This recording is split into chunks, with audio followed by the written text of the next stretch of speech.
Orientation and organization meetings under their belts, new state lawmakers get local with the Duval Delegation meeting and a new regional event. New state representatives Tracy Davis and Kimberly Daniels join us, sharing their goals for 2017 and the legislative session. Plus, a year to remember for Jacksonville's Transportation Authority. We're thoroughly enjoying it, all of the accomplishments that the JTA has made over the past year and the awards. And I think the beneficiaries clearly are our customers. JTA's chief executive explains the awards, the improvements, and the next phase rolling out Monday on This Week in Jacksonville. Thanks so much for joining us on this Sunday morning. 5 new lawmakers from this area elected to the Florida House of Representatives this November. So joining us today, State Reps Tracy Davis and Kimberly Daniels, and sworn in just a little while ago, November 22nd. Already, I'm sure, diving into the process. We know that this week there were a couple of delegation meetings. You and your colleagues hearing from dozens of people, I'm sure, explaining goals and needs. What stands out to you? What really made an impact hearing from folks at these delegation meetings? What really stands out to me is the passion that leaders and organizations have for Jacksonville, Florida. And operating with the Duval Delegation and with elected officials, you know, from all over and with different goals and different visions when we are in Tallahassee and coming in Jacksonville, it was really a blessing to hear, you know, the vision of what leaders have for our city. Yeah. What about for you, hearing some of those folks in these last few days? It was more topics. Representative Daniels hit dead on the head where she was saying the passion from the people that were coming to speak to us, but it was the I don't know, the energy level that was coming from the needs of education funding, healthcare funding, nonprofit agencies speaking to us about funding, as well as transportation needs throughout our city. Yeah, this is really where they get started with the process, right, especially with new state representatives. Hey, here's why I'm going to be calling on you or visiting you in Tallahassee or at your office here in town. Let's talk about this a little bit. What are the places where your experience will make a difference? Kimberly Daniels, formerly city council here in the city of Jacksonville. And Ms. Davis, I know you worked a long time, supervisor of elections office, now back with the city. Where does your experience come together with representing the people in Jacksonville in your district? Well, I tell you, my background comes from education. I was a special education teacher for 7 years with Duval County Public School before transitioning over to the Supervisor of Elections Office, where I did spend the last 14 years. And I'll tell you, working in the Supervisor of Elections Office, it's about knowing how to work with different people, whether it's Republican, Democrat, just male, female, people of all different walks of life. You learn how to just work with different people. You learn how to build relationships with different people.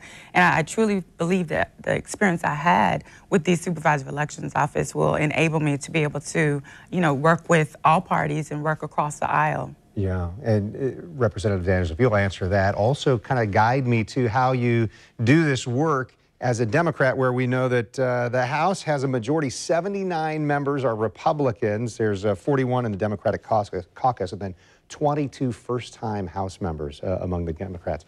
How do you take your experience, and how do you move forward, again, making sure that the Democratic platform is heard and considered when it comes to the lawmaking process? Well, my experience as an at-large council member, I think it's a credit for me, but I have to be careful that it's not a negative, because the city government and state government is so different. Yeah. And so those who are mentoring me and talking to me and helping me, they're reminding me, Kim, you're not on the city level anymore.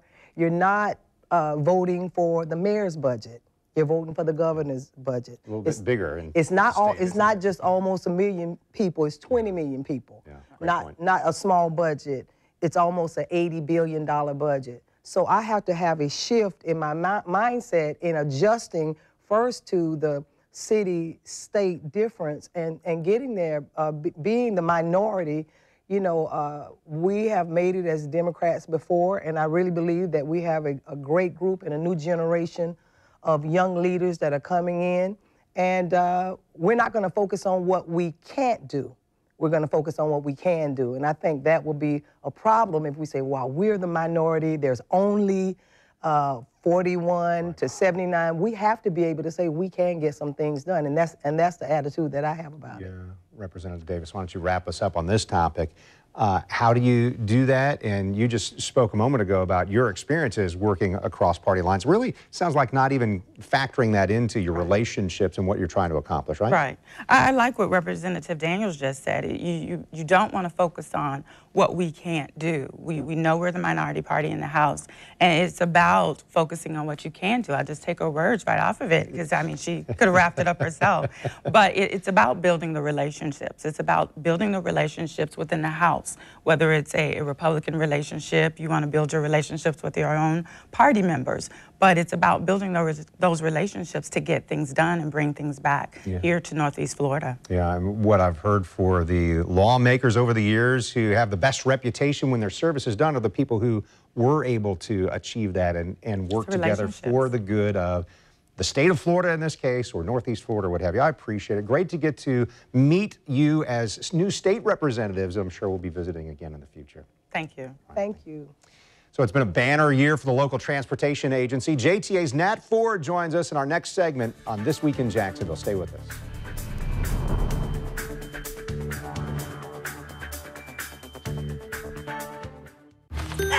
Yes, I'm a smoker. And yes, I'm aware I should quit. I get pressure from everyone I love and everything around me. Smoking is really, really bad for you. Yet sometimes that pressure alone is enough to make me want to light up. Quit your way with Tobacco-Free Florida. With free patches, text messaging, emails, phone, group, and web coaching. Call or visit tobaccofreeflorida.com.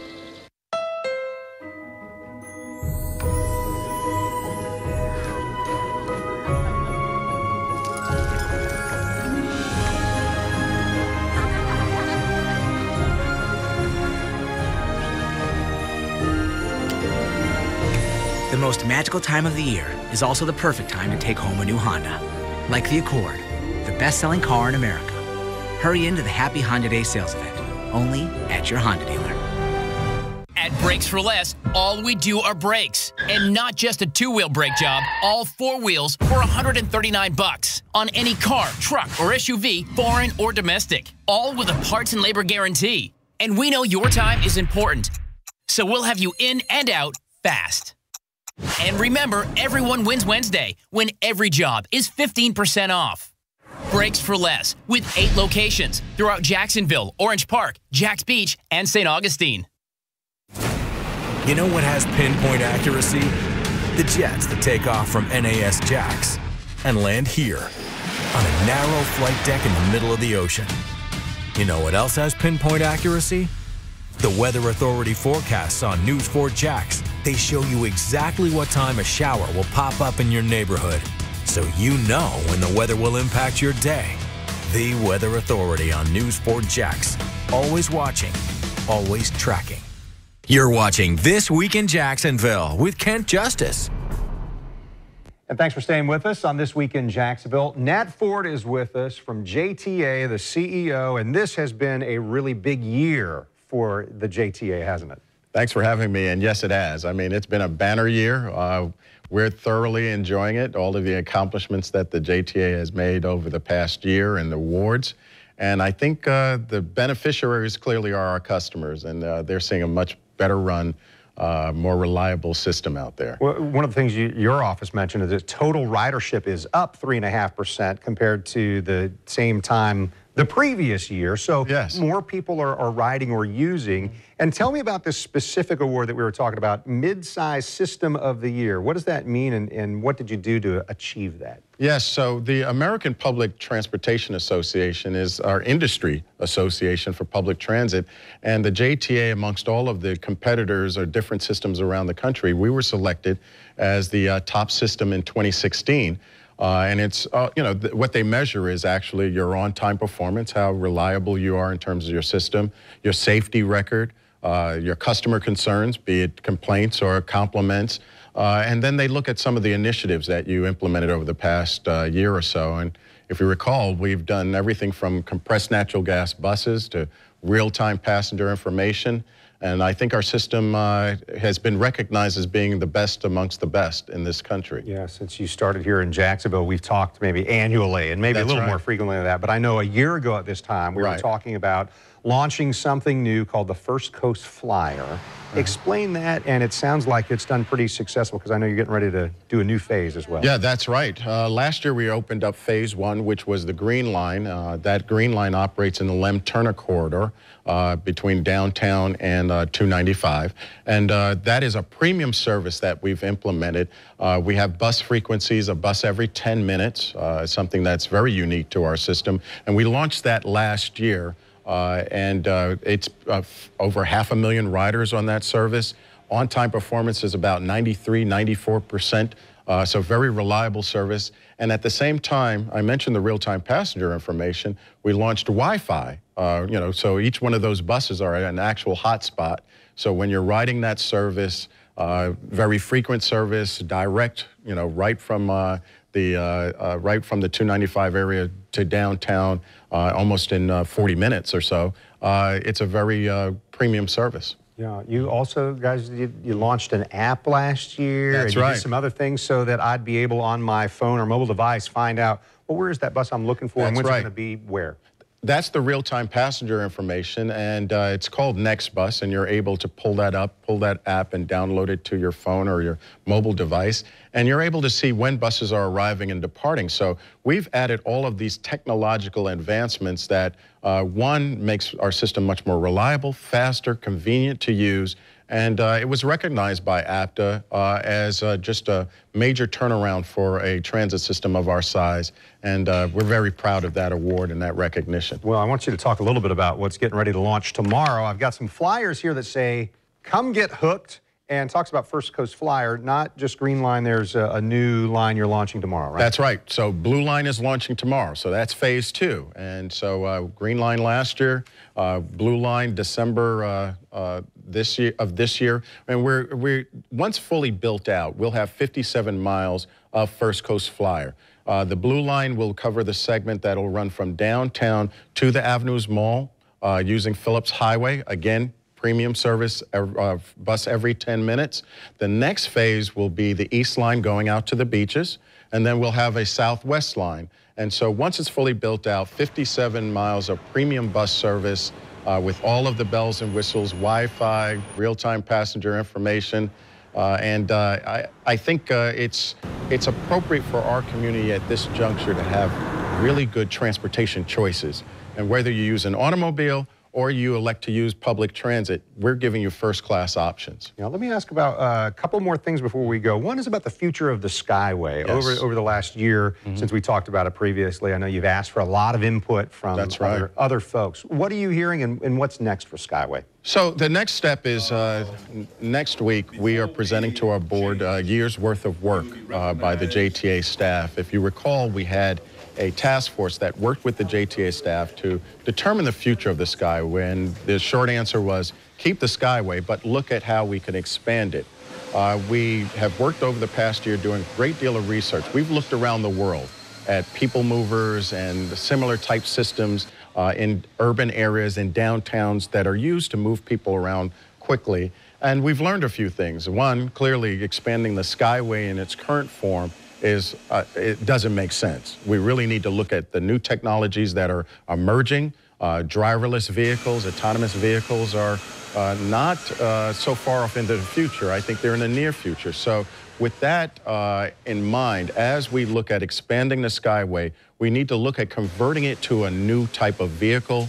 We need to look at getting it at street level and making a more autonomous, on-demand type of vehicle that could travel into neighborhoods and take people much closer to where they want to be delivered. Well, and I would imagine as that technology in place now gets older, it probably gets more expensive to maintain or replace or all those sorts of things. Last thing, JRTC, you got a groundbreaking that is coming up in La Villa. When does that happen and what does that mean? So January, first of the year, groundbreaking on the Greyhound facility. So multiple phases for our regional transportation center in La Villa. First phase is the building of the new Greyhound Center.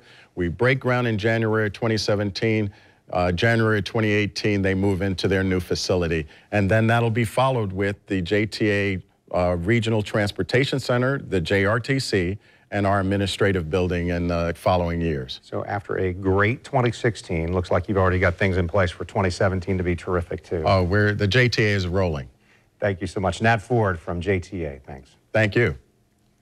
All right, and stay with us. We'll have much more on This Week in Jacksonville.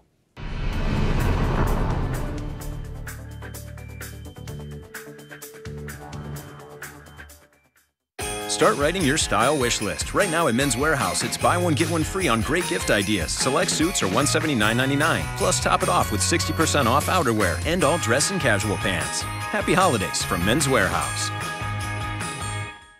At Regions Bank, we offer the innovative tools you need to make banking simple so you can take your next step in life. Ashley, a real Regions customer, loves that we offer Regions mobile deposit and advanced online banking tools to help her keep track of her money. Sierra uses Android Pay and online planning tools that help her plan for the future. And they both love that there's a helpful Regions banker available to offer personal advice and guidance. Ready to take your next step? Regions Bank is right here in Jacksonville. Call, click, or come by.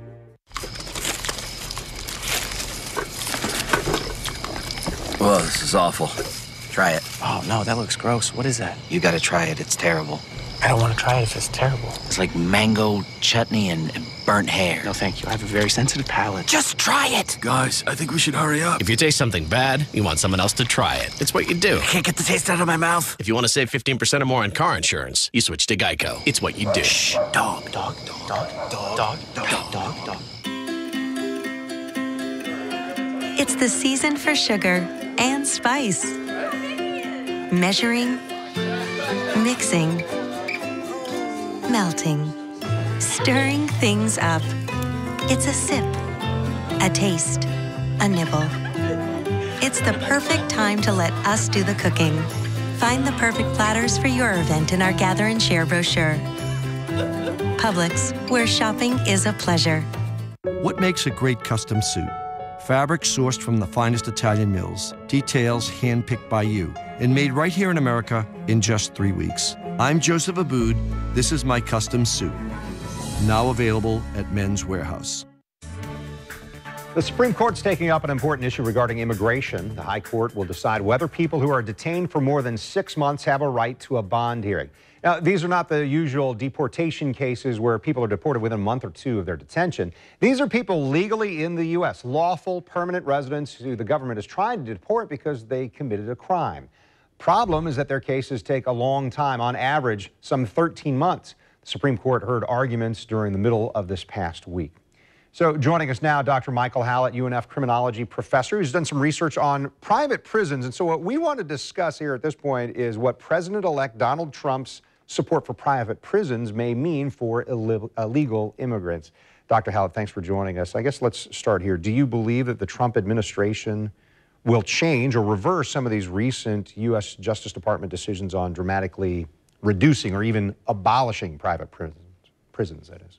I do. I believe they'll, particularly his Attorney General nominee, Jeff Sessions, Senator Jeff Sessions, if he becomes Attorney General, he's stated flat out that there will be sort of a return to law and order, and that immigration as a signature issue for candidate Donald Trump, I think it's very likely that there will be an increase in contracting with for-profit prison corporations. Well, so I guess let's get at this. How many inmates are held in private prisons in the United States versus the public ones? Yeah, well, public prisons have about 1.5 million inmates in federal and state prisons. Private prisons, though, have only about 131,000.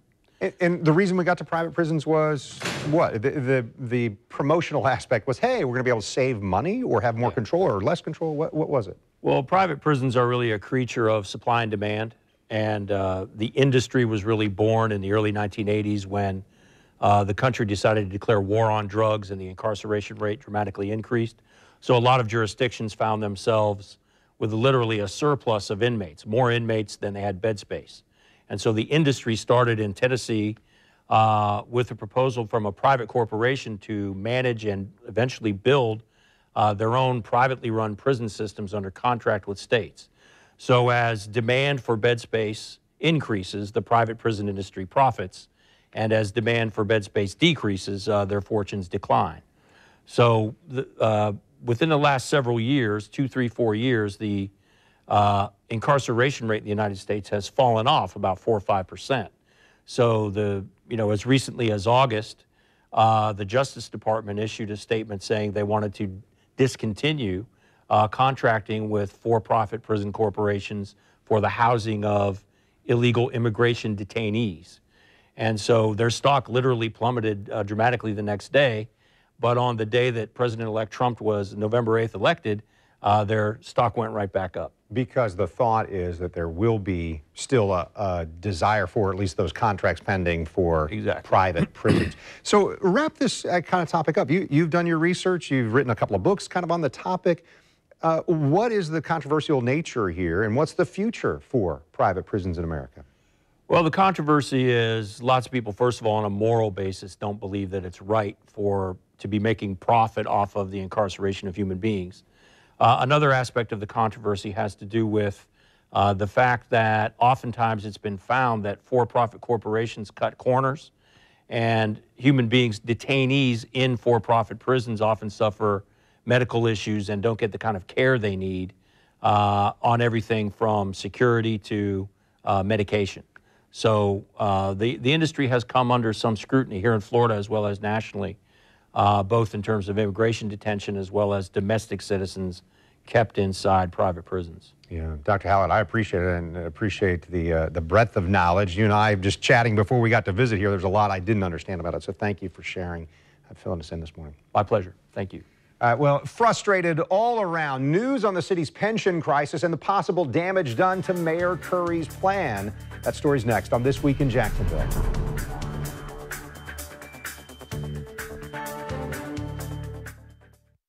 The perfect presents. Monday at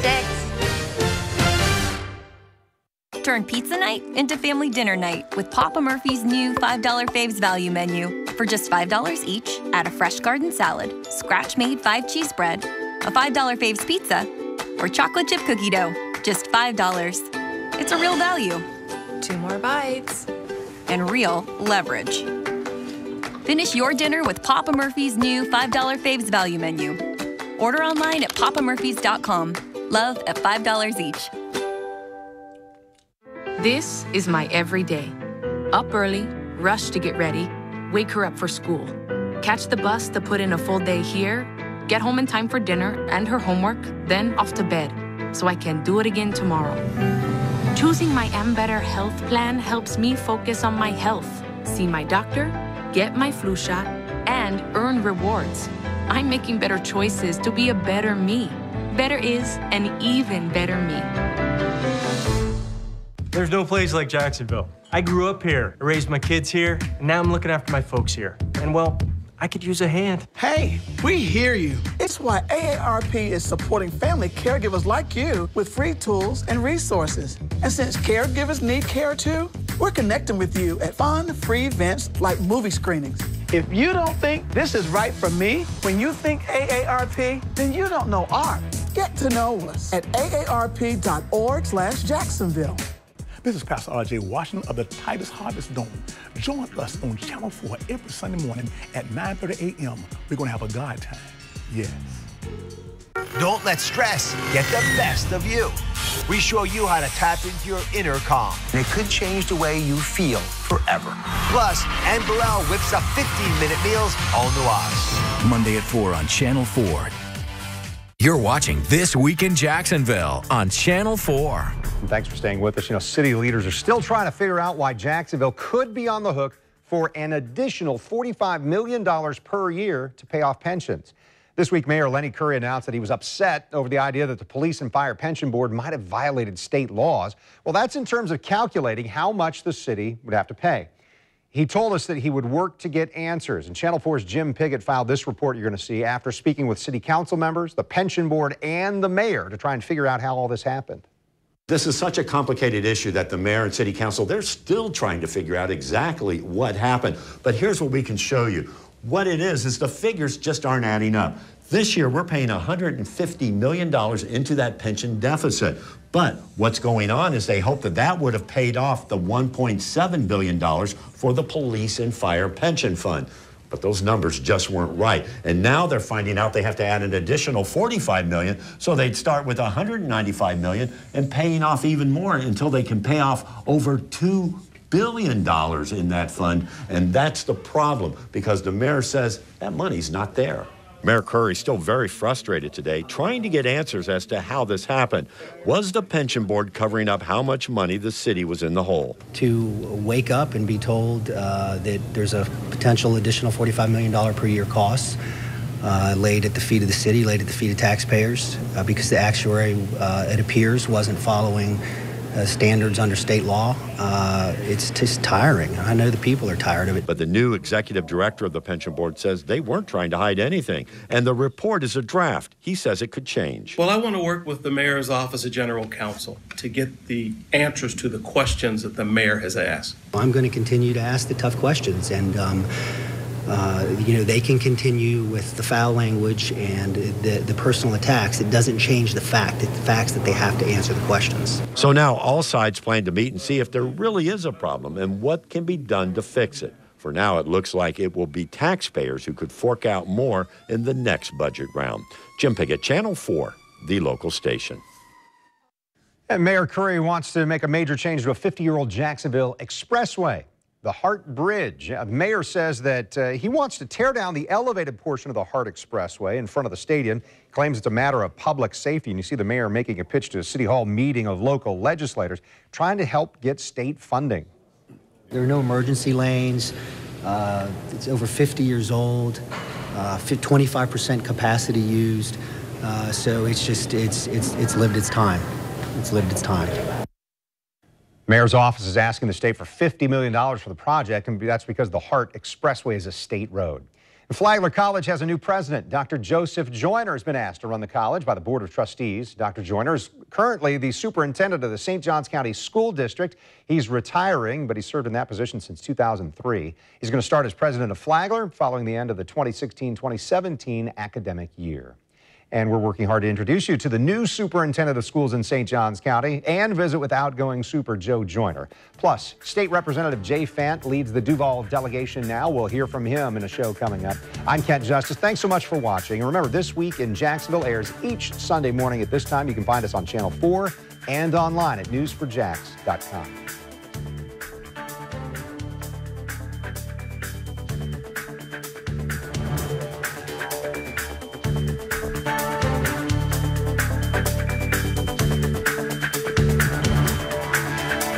At News 4 Jax, we're always covering the news, even when we're not on TV. Stay informed, on the go, and online at news4jax.com.